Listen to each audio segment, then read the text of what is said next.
रुक करते हैं अगली खबर की ओर, जहां पर चुनावी राजनीति में ही परिवारवाद हमेशा से ही बड़ा मुद्दा रहा है। लेकिन इस मुद्दे के बावजूद राजनीति में परिवारवाद हावी है। प्रदेश में ही सत्तारूढ़ भाजपा हो या कांग्रेस, दोनों ही दल परिवारवाद की छाया से बाहर निकल नहीं पाए हैं और फायदा लेने के लिए ही सियासी दलों ने भी परिवारवाद को जब चाहा अपनाया और जब चाहा इस मुद्दे पर सियासत भी की।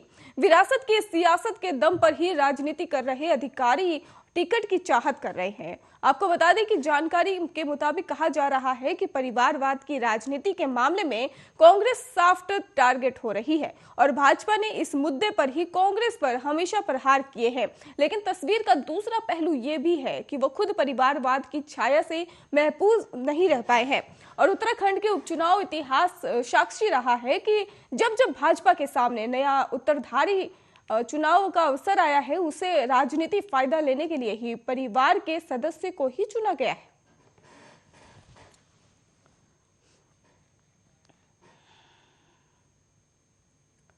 नैनीताल नैनी झील के निकासी गेट की संख्या में जल्द ही इजाफा होने जा रहा है। सिंचाई विभाग द्वारा झील से पानी की निकासी के लिए बनाए गए 2 गेटों की संख्या बढ़ाकर 3 की जाएगी। इसके लिए सिंचाई विभाग द्वारा करीब 30 लाख की लागत से गेट स्थापित करने का प्रस्ताव दिया गया है। सिंचाई विभाग के अधिशासी अभियंता के एस चौहान ने बताया है कि बीते बारिश के दौरान ही नैनी झील से पानी ओवरफ्लो होकर ही सड़कों पर आ गया था और जिस वजह से ही लोगों को काफी दिक्कतों का सामना करना पड़ा था। इसको देखते हुए अब सिंचाई विभाग के द्वारा ही झील से पानी की निकासी के लिए बनाए गए 2 गेटों की संख्या को बढ़ाकर 3 करने का फैसला लिया गया है। और इसके अतिरिक्त ही आपको बता दें कि बस स्टैंड के समीप भूमिगत 5 अन्य ब्रिटिश कालीन गेटों के आकार में भी इजाफा करने का फैसला किया गया है। और के एस चौहान ने यह भी जानकारी सामने रखी है कि इसको लेकर भी अब तक 5 अन्य गेट जो बस अड्डे के ठीक नीचे स्थापित है, जिनसे ही नैनी झील में पानी की निकासी होती है, उनका आकार 3.5 फीट से बढ़ाकर 4.5 फीट करने का प्रस्ताव बनाया जा रहा है।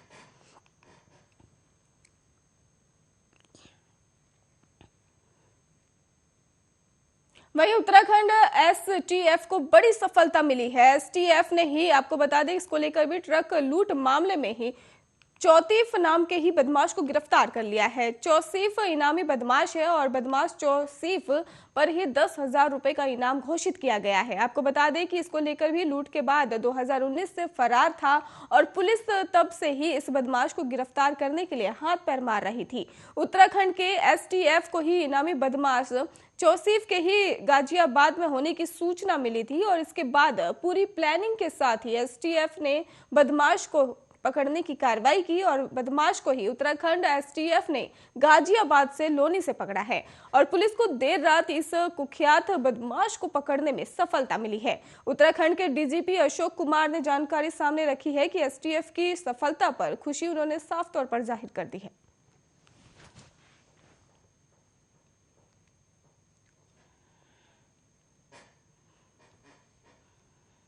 उत्तराखंड के मुख्यमंत्री पुष्कर सिंह धामी ने खटीमा सीट से ही चुनाव लड़ने का ऐलान किया है। शनिवार को मुख्यमंत्री की पत्नी गीता धामी ने यहां पार्टी कार्यालय का उद्घाटन करके चुनावी बिगुल बजा दिया है और हालांकि इस दौरान ही कोरोना नियमों का खूब मखौल भी उड़ाया गया है।